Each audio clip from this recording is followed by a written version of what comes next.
Hello everyone, my name is Pearl from Clyne Partners Chartered Accountants. And I'm Caroline Mense from Legal Enablers. Today we are going to talk about federal budget with an accountant and a lawyer. Here are the key items from the latest budget affecting individual taxpayers. The government is retaining the low and middle income tax offset for the financial year 2022. Hooray! The LMITO is a non-refundable tax offset that provides tax relief for low and middle income earners and is available in addition to the low income tax offset. This is proposed to apply as follows in the financial year 2022. For example, for income earners of $37,000 or less, you will receive up to $255. For any income earners of $18,001 up to $90,000, you will receive a cap of $1,080. Number two, they are increasing Medicare levy thresholds for low income. The threshold for singles will increase by $425. The family threshold will be increased by $693. The threshold for single seniors and pensioners will be increased by $649. Also, for each independent child or student, the family income thresholds increased by further $54. This is good news. Every dollar savings counts. Yes, it does. Thirdly, the federal government has announced that individual tax residency rules will be replaced. So listen up, expats. The primary test will be a simple bright line test where a person who is physically present in Australia for 183 days or more in any income year will be an Australian resident for tax purposes. Why is it 183 days?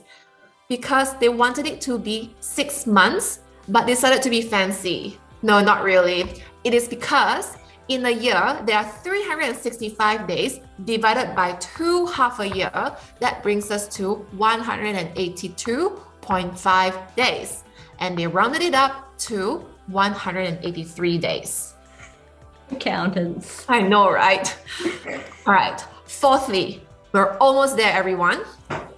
They are increasing the deduction amount for individuals claiming self-education expense deduction. Currently, the first $250 of a prescribed course of education expense is not tax deductible.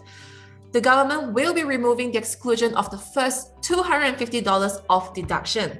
For example, if you have spent $600 on any courses for education, the tax deduction now starts at the first dollar and not after reducing $255.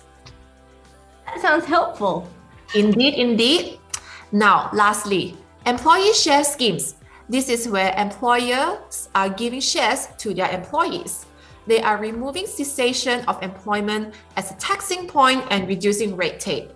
This new measure aims to help Australian companies to engage and retain talents to compete on the global stage, consistent with recommendation from the Global Business and Talent Attraction.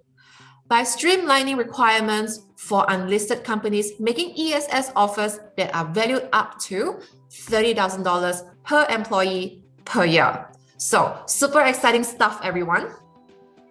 Absolutely. Get your contracts in place. Thanks, Pearl. That was really interesting to learn about what the budget means for individuals. Now, we'll look at what it means for small businesses.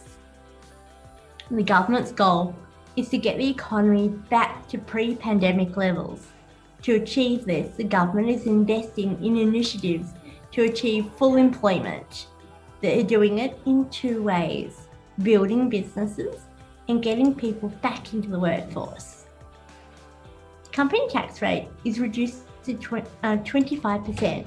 This is good news for business owners because now you'll need to pay less income tax. This is really exciting news for small business owners. Absolutely, Pearl.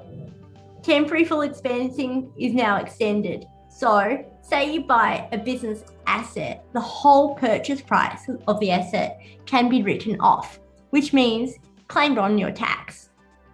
Without this initiative, the businesses could only claim small amounts at a time using depreciation.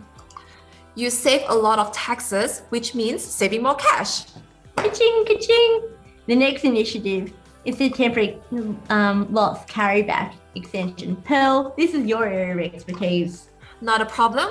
So the government has announced that loss carry forward measure will be extended to allow eligible companies to also carry back tax losses from the financial year 2023 to offset previous tax paid profits as far back as the financial year 2019 when they lodged their tax return for the 2023 income year.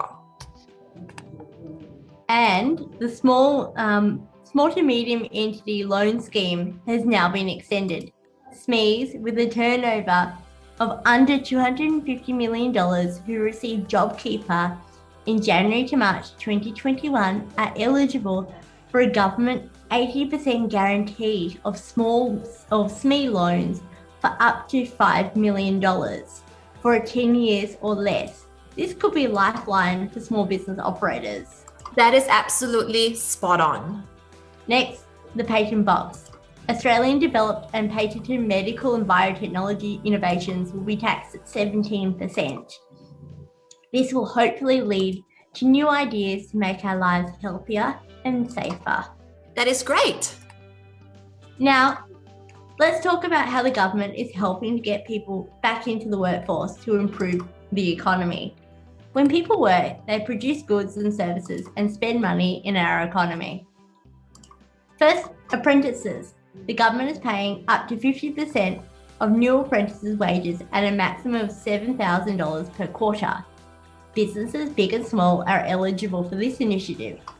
The person needs to be on a registered training contract and studying a certificate 2 or higher. This is great to increase the employment rate as well as increasing their skills in the workforce. Absolutely.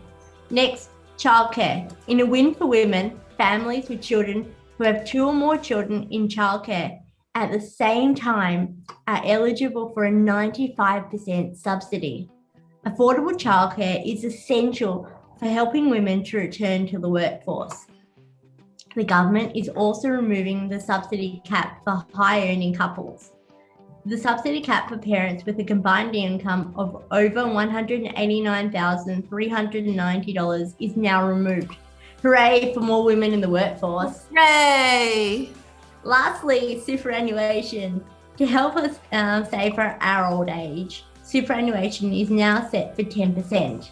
And now people earning under $450 will also get superannuation. Finally, red tape. The government is reducing the amount of time people take complying with laws. As a lawyer, I celebrate this because then they can spend less time doing paperwork and more time doing things which they love, whether it's baking bread or selling books. We did it! We have gone through it all. If you have any questions, I am an accountant. And I'm a lawyer. So contact us For any accounting needs at Clyne Partners Chartered Accountants. and for your lawyering needs, legal enablers.